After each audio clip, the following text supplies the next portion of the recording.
Dear students, I hope that you have known about Pandit Jawaharlal Nehru very well. मुझे उम्मीद है कि आप लोग पंडित जवाहरलाल नेहरू के बारे में अच्छे से जानते होंगे। He was the first prime minister of our country. वो हमारी फ्री कंट्री के, आज़ाद देश के पहले प्रधानमंत्री रहे। और निश्चित ही आपने गंगा नदी, एक पवित्र नदी है, हमारे समाज की वह एक आस्था का आधार भी है। हम गंगा को गंगा मैया कह के पुकारते हैं। उस नदी के बारे में भी आपने निश्चित ही सुना होगा।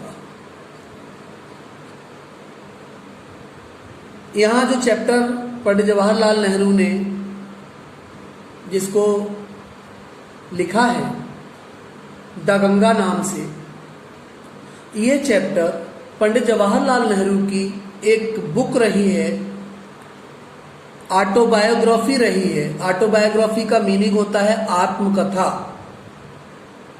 The discovery of India.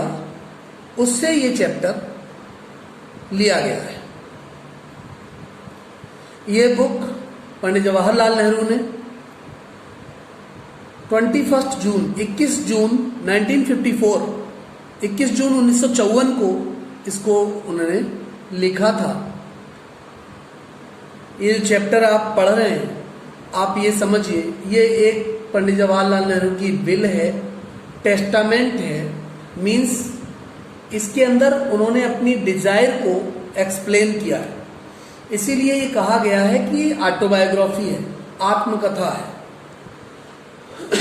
इस चैप्टर में प्रधानमंत्री पंडित जवाहरलाल नेहरू भारतवासियों के प्रति उनके असीमित प्यार और स्नेह के लिए आभार व्यक्त करते हैं। वे कहते हैं कि प्रेम जैसी बहुमूल्य चीज के बदले कुछ भी नहीं दिया जा सकता। वे प्रतिज्ञा करते हैं कि वह अपने लोगों एवं उनके स्नेह के प्रति कभी भी जीवन में विमुख नहीं होंगे, यानी कि उनके स्नेह को कभी भूल नहीं पाएंगे। इस तरह की थीम, इस तरह की स्टोरी यहाँ हम पढ़ेंगे।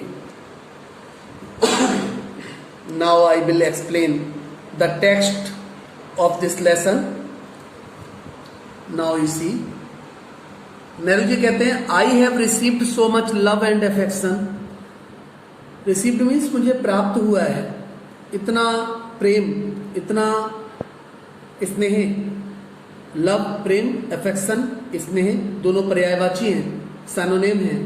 फ्रॉम द इंडियन पीपल, वो कहते हैं मुझे इंडियन पीपल से बहुत स्नेह मिला। That nothing that I can do can repay even a small fraction of it. Small mean छोटा, फ्रैक्शन माने भाग, अंश। मैं एक इसका छोटा अंश भी चुका नहीं सकता।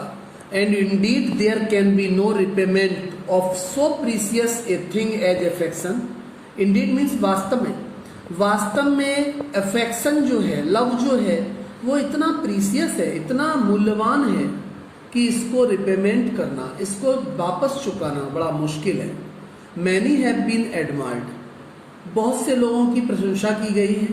सम हैव बीन रेवर्ड, और बहुत से लोगों को रेवर्ड किया गया है। रेवर्ड का मीनिंग समझिए, सम मीन्स सम्मान दिया गया है। रेवर्ड का मीनिंग होता है सम्मान देना। But the affection of all classes of the Indian people, हमारे भारत में रहने वाली सभी क्लासेस, जाति और वर्ग के लोग, और उनका नेहरू जी के प्रति प्रेम यहाँ उजागर किया गया है। People has come to me in such abundant measure. लोगों ने, नेहरू जी कहते हैं कि लोगों ने मुझे, अबंडेंट का मीनिंग है बड़ी मात्रा में, बहुत अधिक, मेजर माने मात्रा, बड़ी मात्रा में लोगों ने जो मुझे स्नेह दिया है। That I have been overwhelmed by it. Nehru ji कहते हैं जब मैं उस स्नेह के बारे में सोचता हूँ, ओवरवेल्म्ड का मीन्स होता है आच्छादित हो जाना, मीन्स पराभूत हो जाना, तो मैं विचारों में खो जाता हूँ, पराभूत हो जाता हूँ, आच्छादित हो जाता हूँ। I can only express the hope, मैं अपनी आशाओं को प्रकट कर सकता हूँ। That in the remaining years, आने वाले वर्षों में, आई मे लिव, जब तक मैं इस जीवन को सरवाइव करूँगा, I shall not be unworthy, unworthy means अयोग्य, वो कहते हैं मैं कभी अयोग्य नहीं रहूँगा, मीन्स मेरे अंदर कभी अभाव नहीं हो पाएगा ऑफ माई पीपुल, अपने लोगों के प्रति, जनता के प्रति, एंड देयर एफेक्शन, और उनके प्रेम के प्रति। To my innumerable comrade and colleague, Nehru ji कहते हैं इन्यूमरेबल का मतलब होता है असंख्य, कॉमरेड का मीनिंग होता है साथी, कलीग का मीनिंग होता है सहकर्मी। इन्यूमरेबल मीन्स असंख्य, कॉमरेड मीन्स साथी, कलीग्स मीन्स सहकर्मी। वो सबकी ओर इशारा करते हैं और कहते हैं I owe an even deeper depth of gratitude. Gratitude होता है कृतज्ञता। वो कहते हैं कि मैं वास्तव में अपने देशवासियों की, भारतीयों की कृतज्ञता में दबा हुआ हूँ, कृतज्ञ हूँ, मीन्स ऑब्लाइज हूँ अपने देश के लोगों के प्रति। We have been joint partner in great undertaking and have shared the triumph and sorrows. Nehru ji कहते हैं हम लोग जो हैं वो ज्वाइंट पार्टनर हैं, ज्वाइंट पार्टनर हैं, साझेदारी करने वाले हैं, मिलकर हम लोगों को काम करना है इस अंडरटेकिंग में। अंडरटेकिंग का मतलब होता है महान कार्य में हमें हिस्सा लेना है। Have shared triumph and sorrows, हमें ट्रम्फ और सॉरोज में बराबर हिस्सा लेना है। ट्रम्फ मीन्स विजय और सॉरोज मीन्स दुख। विजय और दुख में हमें एक साथ रहना है। विच इनवाइटिवली अकम्पनी देम, विच मीन्स जो, इनवाइटिवली मीन्स निश्चित रूप से, अकम्पनी देम, अकम्पनी का मतलब है साथ रहना, भागीदार होना। निश्चित रूप से इस कार्य में हमें सभी को भागीदार रहना है, साझेदार रहना है। नेहरू जी कहते हैं कि मिलजुल कर हमें इस कार्य को पूरा करना है। When I die, Nehru ji कहते हैं कि जब मेरी मृत्यु हो, I should like my body to be cremated there, मैं चाहूंगा कि मेरी बॉडी को क्रीमेट किया जाएगा। क्रीमेट मीन्स दाह संस्कार करना। If I die in a foreign country, उन्होंने कहा अगर मेरी मृत्यु फॉरेन मीन्स विदेश, विदेश में हो जाए, my body should be cremated there, तो मेरे शरीर को वहीं अग्नि में समर्पित कर दिया जाए, दाह संस्कार कर दिया जाए। एंड माई आशीष, और आशीष मीन्स राख होता है, भस्म होता है, और मेरे शरीर की जो भस्म हो सेंट टू इलाहाबाद, इलाहाबाद भेज दी जाए। यहीं पे मैं आपको एक बात बताना चाहूंगा कि हमें पता होना चाहिए कि पंडित जवाहरलाल नेहरू का इलाहाबाद में जन्म हुआ। वह वहां की मां भूमि की गोद में पले, उन्होंने वहां विचरण किया, बड़े हुए। A small handful of the ashes should be thrown in the Ganga, Nehru ji ने कहा कि एक मुट्ठी राख गंगा में समर्पित कर दी जाए। And the major portion of them disposed of in the manner indicated below, और शेष जो मेरे शरीर की भस्म बचे, जैसा मैं नीचे बता रहा हूं वैसा उसको प्रयोग में लाया जाए। No part of these ashes should be retained और प्रिजर्व, इस आशीष को, इस भस्म को संजो के ना रखा जाए, संभाल के ना रखा जाए, ये बहुत आवश्यक है। My desire to have a handful of my ashes thrown in the Ganga, मेरी इच्छा है कि एक मुट्ठी राख मेरी गंगा में प्रवाहित की जाए। एट इलाहाबाद, इलाहाबाद में वो भी, हैज नो रिलीजियस सिग्निफिकेंस, उन्होंने तुरंत कहा कि इसके पीछे कोई धार्मिक महत्व नहीं है। सिग्निफिकेंस माने महत्व, रिलीजियस माने धार्मिक। So far as I am concerned, Nehru ji ने कहा क्योंकि मैं वहां से कंसर्न हूं, जुड़ा हुआ हूं, संबंधित हूं, इसलिए मैं चाहता हूं कि मेरे शरीर की राख, मेरे शरीर की भस्म को गंगा में, इलाहाबाद में समर्पित किया जाए। I have no religious sentiment in the matter, फिर कहा उन्होंने कि इसमें कोई धार्मिक मामला नहीं है, धार्मिक भाव भावना नहीं छिपी है, इसलिए नहीं कह रहे हैं। I have been attached to the Ganga, मैं गंगा से अटैच हूं, जुड़ा हुआ हूं, बचपन से जुड़ा हूं। एंड द जमुना रिवर्स इन इलाहाबाद, गंगा और जमुना रिवर से मैं बचपन से जुड़ा हुआ हूं, एवर सिंस माई चाइल्डहुड, यहां तक कि अपने बचपन से।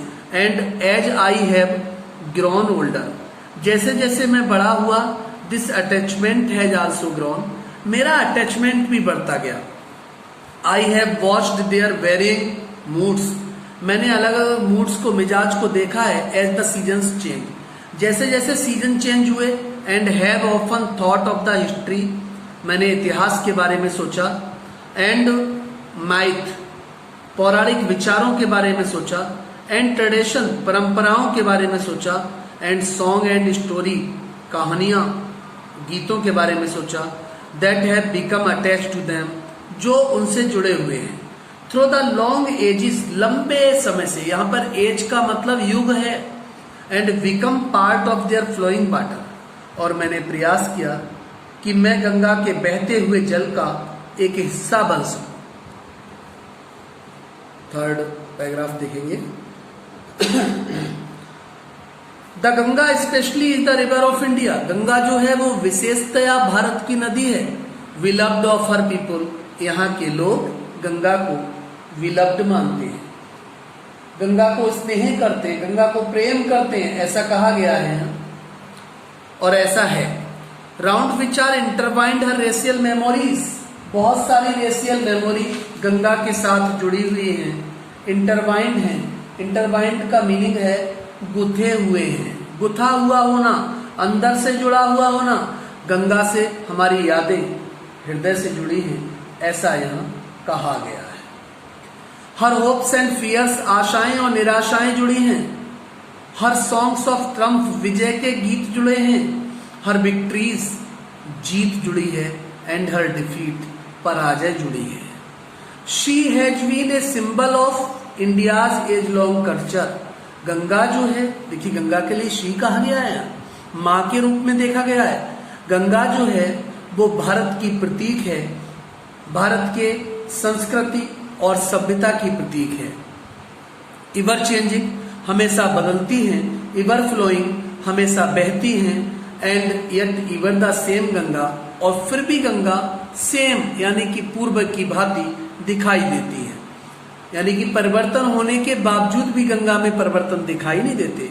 She reminds me of the snow covered peak, Ganga हमें याद दिलाती है, रिमाइंड मीन्स याद दिलाना, बर्फ से ढकी चोटियों का याद दिलाती हैं। And the deep valleys of the Himalaya, Himalaya की घाटियों का याद दिलाती है Ganga. Which I have loved so much, उनको मैं बहुत अधिक लव करता हूँ, स्नेह करता हूँ, प्रेम करता हूँ। And of the rich and vast plains below, मैंने गंगा के रिच और वास्ट, बड़े बड़े और बहुत ही अच्छी उपज वाले क्षेत्रों को देखा है। Where my life and work have been cast, और इतना ही नहीं, नेहरू जी ने कहा मैंने अपना जीवन उस गंगा के स्पान में, गंगा के परिक्षेत्र में गुजारा है, व्यतीत किया है। वर्क हैव बीन कास्ट, और मैंने वहां कार्य भी किया है। ये कारण है कि मुझे गंगा से इतना स्नेह, इतना प्रेम है। स्माइलिंग एंड डांसिंग, स्माइलिंग मुस्कुराते हुए, डांसिंग नृत्य करते हुए। इन द मॉर्निंग सनलाइट, सुबह के प्रकाश में गंगा बहती है। एंड डार्क एंड ग्लोमी, कभी अंधकार में दिखती है, कभी ग्लोमी मीन्स होता है उदासीन, उदासीन दिखाई देती है। एंड फुल ऑफ मिस्ट्री, और कभी रहस्य से युक्त दिखाई देती है। As the evening shadows fall, जब इवनिंग शेडो फॉल होती है, a narrow slow and graceful stream in winter, तो एक पतली धारा दिखाई देती है विंटर के मौसम में। एंड ए वास्ट रोअरिंग, दूर दूर तक दहाड़ सुनाई पड़ती है। ड्यूरिंग द मानसून, मानसून के दिनों में। ब्रॉड बूजम्ड ऑलमोस्ट एज द सी, गंगा को कहा गया गंगा ब्रॉड बूजम है, चौड़े हृदय वाली है। बूजम माँ के आंचल के लिए कहा जाता है, चौड़े सीने वाली। And with something of the sea's power to destroy, Ganga के अंदर शक्ति है डिस्ट्रॉय करने की, विनाश करने की। The Ganga has been to me a symbol, Ganga मेरे लिए एक प्रतीक है। And memory of the past, और अपने अतीत की यादें हैं ऑफ इंडिया। गंगा याद दिलाती है हमारे भारत के अतीत के बारे में। Running into the present, Ganga वर्तमान में बहती है, and flowing on to be the great ocean of the future, और गंगा भविष्य भर बहती रहेंगी और ओशियन में जाकर मिलती रहेंगी। ऐसी इमेज, ऐसी कल्पना, ऐसा वर्णन, ऐसा डिस्क्रिप्शन नेहरू जी ने हमारे सामने इस चैप्टर में किया है। यह आपके लिए इस चैप्टर से संबंधित, द गंगा चैप्टर से संबंधित फर्स्ट वीडियो आपको प्रोवाइड कराई जा रही है। Second video will be provided on the next time. Thanks a lot for hearing attentively.